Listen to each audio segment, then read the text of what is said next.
Sveiki! Cilvēki jautā, kurā vietā tās īves aug un kā viņas var atrast. Tad šodien tāds neliels gājiens pa mežu un domājams, ka kādu īvi mēs atradīsim. Un kaut kur meklējot īves, acis visu laiku centīgi meklē kaut ko atšķirīgu no ierasta egļu zaļuma, un tad te atradās ir tāds kadiķis, tādā priežu gaismas starpā ieaudzis smuks, taisns kadiķis. Un laikam arī acis piesaista tādas interesantas formas egle ar tādām smalkām nokarnām skujām un tādu izteikti cilindru veidu vainagu.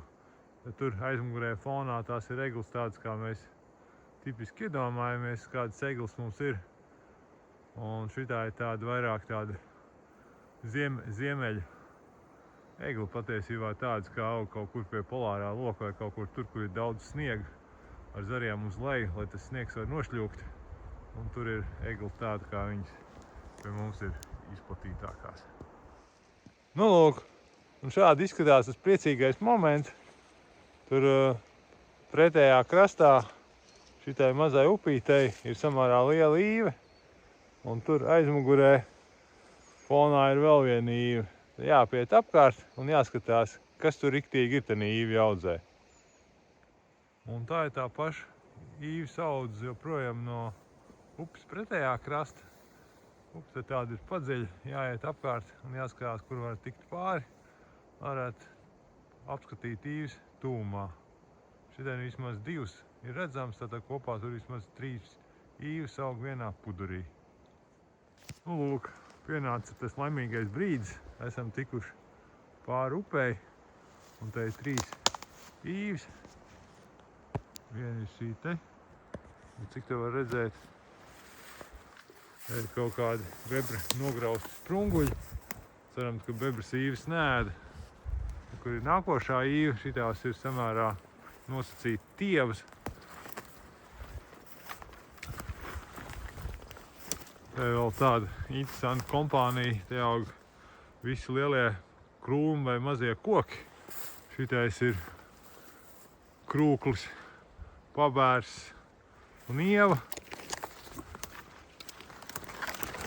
Tālāk šiniem te uz upes tieši kants aug izcili skaista īve, kas arī pēc Latvijas standarta ir diškoks, jo īvēm diškoki ir 60 cm apkārtmērā, šitai ir apmēram 74. Un tādā mežiņā smuks īvi pudurīts no 3 kokiem. Te ir atkal skats no otras puses, te kaut kur starp eglēm ir tās īves, var redzēt, ir nedaudz skuju krāsas atšķirība, nedaudz formas atšķirība, un kas ir šajā vietā ir nedaudz uztraucoši. Te ir tāda maza upīte, un ja te otrā pusē paiet visiem šitam apkārt, te var redzēt tādu vietu, ka te ir aktīvs bebra dambis. Redzēt, visi tie nograustie koki ir svaigi. Tas nozīmē, tas dambis ir būvēts šajā rudenī. Un te arī ūdeni peldinās visādi nograustie, apgraustie koki. Bebras intensīvi ēd mizu. Un te arī ir bebra taciņa. Un te arī bebras veids kaut kādu pamēžu kopšanu, grauž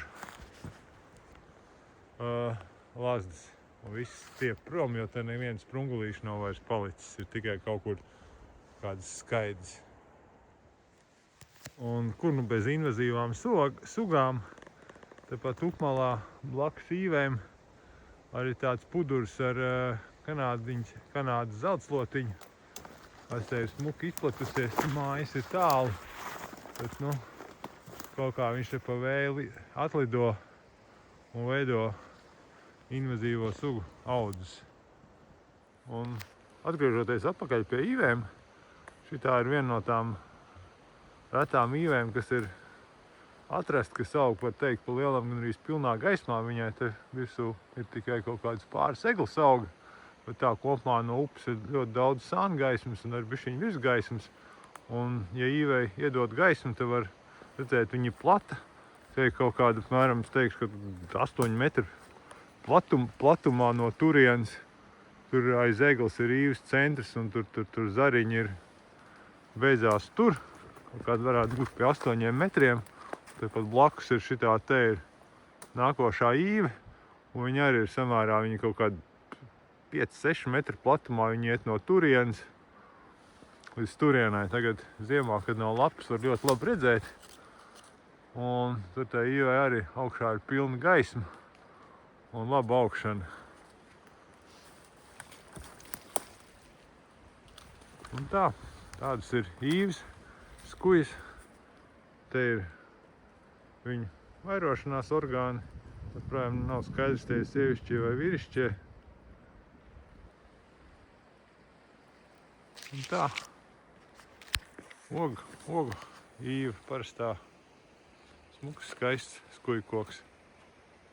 Un izskatās, ka šito arī neviens no briežveidīgiem nav grauzis.